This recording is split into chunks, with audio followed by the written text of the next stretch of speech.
Bueno, arratsaldeon lehenengo eta behin danoi, eta ez dakit, egia esan nire gaiza pixkat zabala da neurri baten, euskeraren mailak komunikabide idatzietan.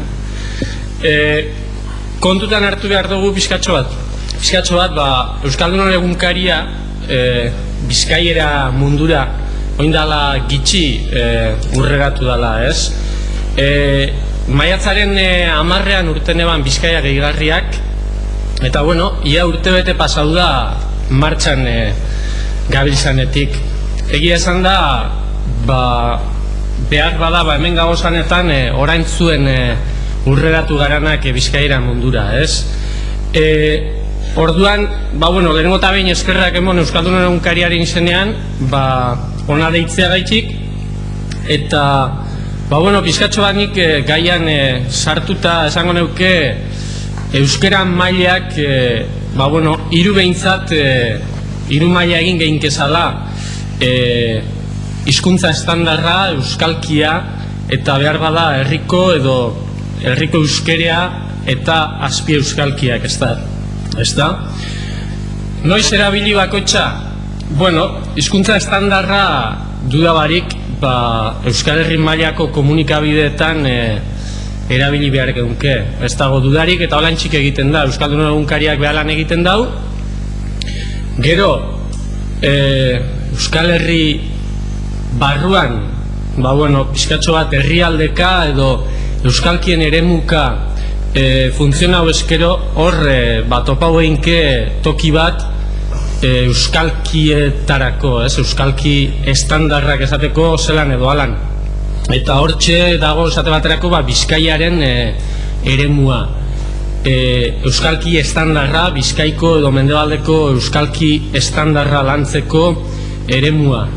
Eta gero prensa lokala edo herri aldizkariak eta egon leitekez, eta hor pizkatxo bat herri edo azpi euskalkiak landu leitekez. Teorian erreza da, baina praktikan ez da hain erreza, ez da? Hori zuek zeuepe ikusiko dozue, bakotxak bere beharrean komunikabidetatik aparte be.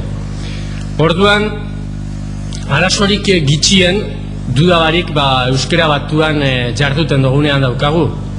Gaur egun, azkeneko 30 urteotan gizartea euskera batuari begira egonda, eta landu beginda, lan handia eginda, eta hor dagoz frutuak, naiz eta behar bada danon gustokoak edo danen gustokoak ez izan, baina batez be euskalkietan arazo nabarmena daukagu, ez? Herri prensa edo herri aldizkarietan erabiltzen den euskera eredua be neurri baten, pizkatxo bat herri hizkeratik eta estandarratik edandakoa da, eta behar bada euskalkiak dira gitxien landu diranak azken urteotan, eta geuk momentu honetan Euskaldunon egunkarian hori ikusten dugu, gure eredua pizkatxo bat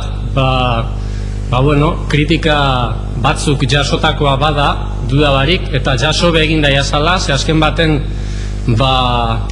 gauzak egun batetik bestera ezin dira egin ondo, hori dudabarik, eta pizkak Euskaldunon egunkaria horretan dabil, nahi dauana azken baten da eredu sendo batera jo, eta eredu sendo bat lortu beraren zat, ez?